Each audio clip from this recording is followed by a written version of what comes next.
Halo everyone, jumpa lagi nih sama Nadia, masih di dunia sastra Indonesia. Yeay, tepuk tangan dulu dong. Jadi pada Talk with Dunia Sastra kali ini, kita akan membahas tentang apa itu sastra populer. Dengan pengetahuan sastra populer ini, semoga bisa bermanfaat untuk kita semua, untuk para pelajar, mahasiswa, maupun untuk rekan-rekan sebagai penambah ilmu pengetahuan.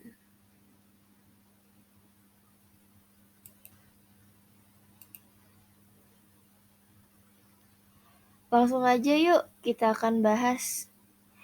Jadi, sastra populer menurut Kamus Besar Bahasa Indonesia atau KBBI adalah karya sastra yang cenderung menggunakan bahasa sehari-hari di kalangan remaja. Karya sastra ini sering disebut karya pop. Apa sih fungsi dari sastra populer ini? Sastra populer ini hanya berfungsi dengan bertujuan untuk hiburan, menghilangkan kejenuhan semata, namun dengan membaca karya sastra populer, kita dapat mengambil pemahaman berupa motivasi atau pelajaran yang terdapat di dalam karya. Sastra populer dimanfaatkan sebagai sarana hiburan mengisi waktu luang yang memungkinkan tumbuhnya tradisi membaca sastra.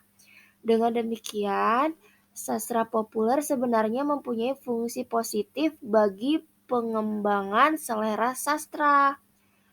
Menurut Jasin, dibandingkan dengan sastra seni, sastra populer lebih jelas menggambarkan realitas sosial. Kemudian teman-teman, apa aja sih karakteristik dari sastra populer? Nih, aku kasih tahu ya. Dalam sastra populer ada beberapa karakteristik yang dapat dilihat dari yang pertama adalah aspek pembaca. Sastra populer hanya terjadi pada masanya saja dan penggemarnya saat itu, yang dimana mengangkat cerita ringan, mempermudah para kalangan membaca cerita yang simple. Yang kedua, intensitas pemilihan dan penyajian persoalan atau tema, yaitu mengangkat masalah-masalah yang ringan atau menyajikan cerita kehidupan keseharian karena hanya sebagai hiburan saja. Yang ketiga adalah fungsi, yaitu hanya sebagai penghilang kejenuhan dikala aktivitas padat dan sebagai hiburan. Nah, yang keempat ada struktur,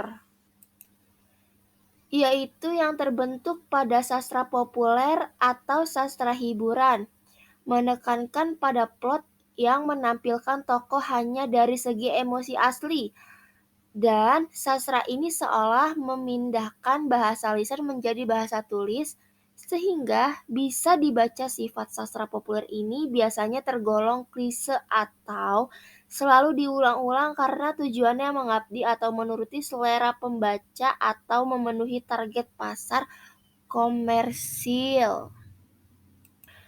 Kemudian ada situasional, di mana karya sastra populer bertahan hanya sementara atau terkenal hanya sesaat, karena jika ada karya baru muncul, maka karya sastra sebelumnya dilupakan. Ada banyak kritik, yaitu karya sastra populer biasanya banyak mendapat kritik baik maupun kritik negatif untuk terus menaikkan popularitas karya sastra. Yang terakhir ada kontemporer, yaitu dengan sifat yang menghibur, maka gaya penulisan karya sastra populer perpaduan unsur klasik dan modern. Dalam sejarah, Sastra populer di Indonesia telah tumbuh sejak abad 19, terutama pada masa pemerintahan Hindia Belanda.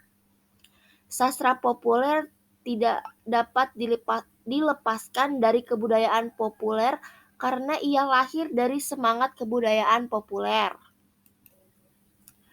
Karya sastra termasuk karya sastra populer tidak bisa terlepas dari fenomena sosial budaya yang melingkunginya pada masanya. Mereka dianggap sebagai karya sastra yang hanya bertujuan menghibur pembacanya.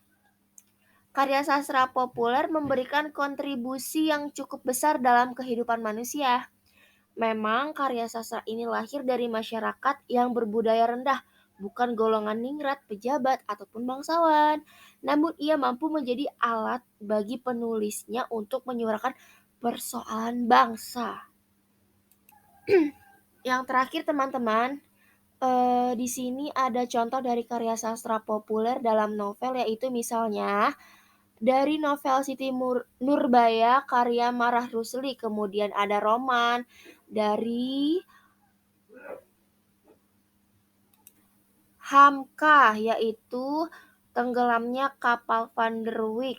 Kemudian ada puisi, misalnya dari puisi Malu Aku Jadi Orang Indonesia oleh Taufik Ismail, dan cerpen atau cerita pendek yang berjudul Robohnya Surau Kami oleh A.A. Nafis.